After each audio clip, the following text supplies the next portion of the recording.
S'il y a une chose qu'on peut partager sans s'appauvrir, c'est bien le savoir. La vie m'a appris qu'il ne sert pas de savoir si on n'a pas le savoir de le faire savoir.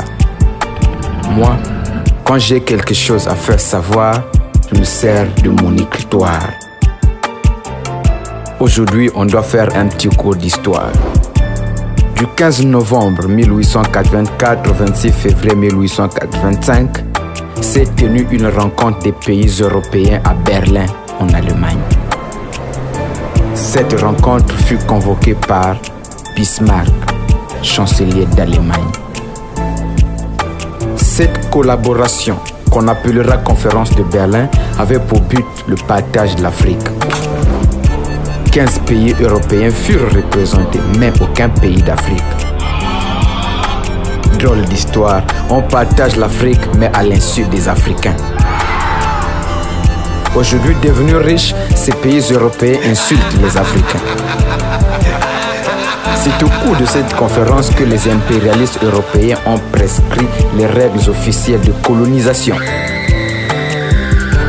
La conséquence immédiate fut la marée européenne en Afrique pour signer des traités de domination. Les accords coloniaux sont un dictat. Ils ont été imposés, ce ne sont pas des vrais contrats.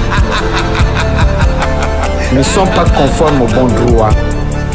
Ce sont des accords maladroits. Les États africains doivent prononcer leur nullité. C'est ainsi seulement qu'au niveau international, ils pourront retrouver leur dignité. Pour le développement de l'Afrique, ces accords constituent un véritable blocus. Voilà pourquoi tous les intellectuels africains devraient faire de ce sujet un focus.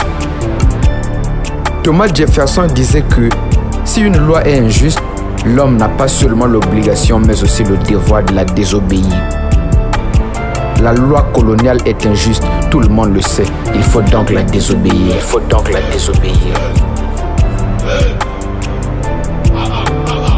Ces colons européens prétendaient être animés par le simple goût de l'aventure. C'est pourquoi ils se sont fait appeler explorateurs. Leur mission était autre, c'était en fait des colonisateurs. Ils venaient faire des enquêtes sur les richesses de l'Afrique pour les piller. Voilà pourquoi, pour légitimer leur conduite, ils ont mis des articles vides sur des papiers. Oui, les accords coloniaux sont vides de sens. Ils ne respectent pas des conditions de ratification des traités, ils n'ont aucun sens. Il suffit de lire l'article 2 de la Convention de Vienne pour s'en convaincre. Après l'histoire, c'est donc à l'étude du droit international que je me consacre. J'ai appris dans mes lectures que pour qu'un accord soit valide, il y a des conditions de fond et de forme. Or, pour les accords coloniaux, on n'a respecté ni le fond ni la forme. Pour signer un contrat, les signataires doivent tous être consentants. Oui, pour ratifier un traité, il faut qu'on s'entende. Les Européens ont été à la fois juges et partis. Dans les accords coloniaux, ils ne se sont pas vraiment accordés avec l'autre partie. Il y a donc vice de consentement. Dans ces accords, il y a l'erreur, le dol et la violence. C'est ça le vice de consentement. L'autre condition de ratification d'un accord, c'est que la partie à conclure doit être un sujet de droit. Or, les États africains d'avant les indépendances n'étaient pas encore considérés comme sujets de droit. Aussi, pour qu'un contrat soit légitime, les deux signataires doivent être capables. Les signataires africains de l'époque n'étaient pas forcément capables. Du point de vue de forme, pour qu'un accord soit valide, son objet doit être licite, légal et moral. Sa cause ou sa raison d'être aussi doit être morale. Or, les accords coloniaux, à lire leur fond, portent atteinte à la dignité humaine. Ils n'ont rien de moral. Leur raison d'être est également immorale. Un petit rappel de ces accords coloniaux s'impose.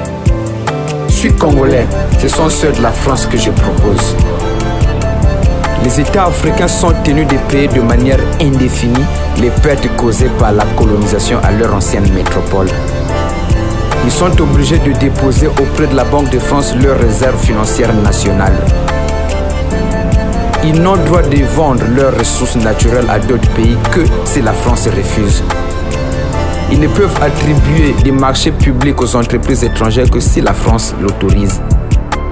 Seule la France a le droit de fournir des équipements militaires et de former les officiers militaires des colonies. Seule la France a le droit de déployer des troupes et d'intervenir militairement dans ses colonies. Faire du français la langue officielle est une obligation. Utiliser le franc CFA comme monnaie est une obligation. Les États africains sont tenus d'envoyer en France des bilans annuels et des rapports d'état de réserve. Pour la France, l'Afrique est une réserve. La liste de ces accords illégitimes est longue. Ce n'est pas seulement ce nombre que je viens de citer qui existe donc. Dites-moi comment l'Afrique peut se développer dans ces conditions. La communauté internationale, dis-moi si elle est morale ou normale cette exploitation. Dites-moi s'il est normal que les Européens se mettent encore à faire du sous-développement de l'Afrique un sujet de raillerie. Expliquez-moi s'il est conforme au bon sens que les Africains soient encore en Europe objet de moquerie. Est-ce normal qu'en plein 21e siècle, l'Europe continue à avoir une même mise sur l'Afrique? Tout le monde connaît les exactions et les injustices qu'on lui a fait subir au cours de l'histoire, mais personne ne défend l'Afrique.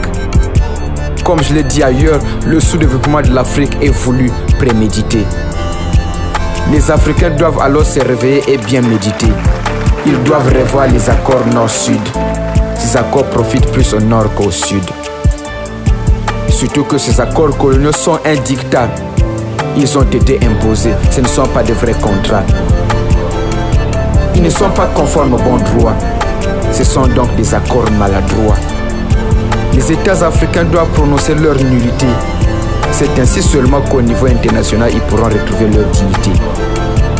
Pour le développement de l'Afrique, ces accords constituent un véritable blocus. Voilà pourquoi tous les intellectuels africains devraient faire de ce sujet un focus. Thomas Jefferson disait que si une loi est injuste, l'homme n'a pas seulement l'obligation mais aussi le devoir de la désobéir. La loi coloniale est injuste. Tout le monde le sait. Il faut donc la désobéir.